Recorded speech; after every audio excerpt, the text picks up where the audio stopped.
कि आज जो है लास्ट दिन था कंपेनिंग का और वो अभी इख्तिताम पजीर होने वाली है, तो क्या एसेस कर पाया आपने, क्योंकि आपने भी काफी कोशिश की कि आउटरीच जो था, पब्लिक आउटरीच, उसमें आप पेश रही, तो क्या एसेस कर पाई आप? नहीं, मैंने देखा कि जो पहले और दूसरे फेज में भी पोलिंग जो रही, काफी अच्छी मकदार में लोगों ने वोट डाले, खासकर जो नौजवान है।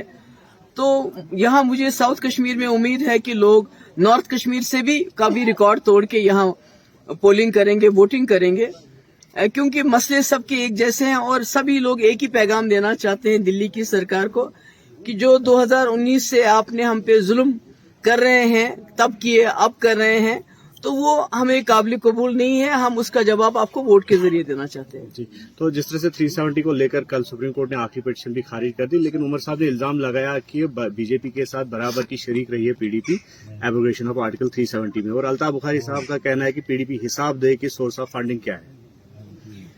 देखिए, जहां तक उमर साहब का सवाल है, 1931 से लेके जम्मू कश्मीर को लेके जितने भी फैसले हुए हैं, जितने भी मुआहदे हुए हैं, वो उनकी जमात ने किए हैं।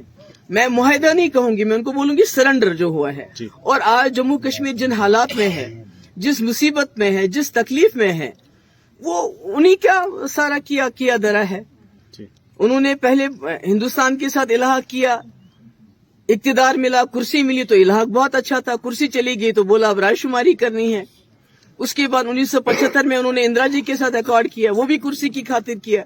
जिन लोगों ने 22 साल जेल की सजा काटी, उनको क्या दिया उन्होंने? कुछ भी नहीं दिया। उसके बाद कांग्रेस के साथ अकॉर्ड करके मकबूल भट्ट को फांसी दी, वो उसका मुआहदा का वो नतीजा निकला। उसके बाद दूसरा अकॉर्ड किया, फारूक साहब और कांग्रेस में हो गया। उसमें क्या मिला? उसमें यही मिला कि 87 में सिर्फ इसी कुर्सी की खातिर रिगिंग की कि आज हमारे कब्रिस्तान जो है शहीदों से भरे हुए हैं। मुल्क के नौजवान, मुल्क के जवान भी शहीद हुए, हमारे अपने जवान शहीद हुए, हमारे बच्चे यतीम हो गए, हमारी लड़कियां बेवा हो गई। ये तो सब कुर्सी का खेल है इनके लिए मुआहदा। पीडीपी ने 2 बार, एक बार कांग्रेस के साथ हाथ जोड़ा 2002 में, और उसमें पोटा खत्म करना, टास्क फोर्स खत्म करना, जम्मू कश्मीर के मसले के हल के हवाले से बातचीत करना, और उससे बड़ा मुआहदा अगर जम्मू कश्मीर की हिस्ट्री में पिछले 70-75 साल में कोई मुआहदा किसी पार्टी ने किया हो मरकजी सरकार के साथ, हमने बीजेपी के साथ मुआहदा नहीं किया, हमने मरकजी सरकार के साथ मुआहदा किया, जिसमें हमने उनसे मसले कश्मीर के हल के हवाले से बातचीत, पाकिस्तान के साथ बातचीत, जम्मू कश्मीर में बातचीत, एस्पा को खत्म करना, 370 के साथ हाथ नहीं लगाना और रास्ते खोलना। तो मुझे बताइए, नेशनल कॉन्फ्रेंस से 40-50 साल यहाँ रहे, 70 साल से वो मुआहदे करते आए, मुझे एक बात बताइए कि उन्होंने दिल्ली से कभी कुछ मांगा हो? सब कुछ तो दे दिया उनको, हमेशा तो सरेंडर किया। ये पीडीपी है जिसके पास दिल्ली वाले खुद चल के आए, राम माधव चल के आया, दूसरे लोग चल के आए, डॉक्टर मनमोहन सिंह 2002 में खुद चल के आए।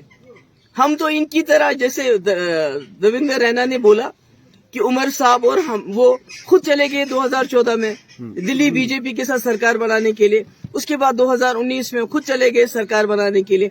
अभी हाल ही में इनके बड़े ही जो दोस्त हैं गुलाम नबी आजाद साहब, उन्होंने ये इल्जाम लगाया कि ये बीजेपी वालों से रात को मिलते हैं। हम तो महबूब मुफ्ती तो रात को नहीं मिलती है, हमने तो जो किया दिन दहाड़े किया।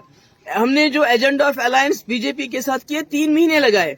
मुझे एक बात जो एजेंडा अलायंस में उमर साहब करके दिखाए ना, करके दिखाए। मुझे इनके पास 60 एमएलए थे, इन्होंने तो उमर साहब की मिनिस्ट्री के लिए वो जो ऑटोनॉमी का रेजोल्यूशन है उसको भी डस्टबिन में फेंका। ये क्या बात करेंगे मेरे साथ? महबूबा मुफ्ती ने 12,000 नौजवानों की एफआईआर वापस ली बीजेपी सरकार में, सीज फायर कराया। बीजेपी के सारे डेलीगेशन मिनिस्टर अरुण जेटली तक को यहाँ लाया और यहाँ बातचीत के लिए उनको आमादा किया, मगर यहाँ हुर्रियत वालों ने दरवाजे नहीं खोले तो महबूबा मुफ्ती क्या कर सकती है? कोई ये करके दिखाए जो महबूबा मुफ्ती ने अपने वक्त में किया या जो मुफ्ती मोहम्मद सईद ने अपने वक्त किया जम्मू कश्मीर की कौम के लिए। हमने तो कौम को इस खून खराबे से बाहर निकालने के लिए हर इकदाम उठाया। इन्होंने तो सब कुछ अपनी कुर्सी के लिए किया।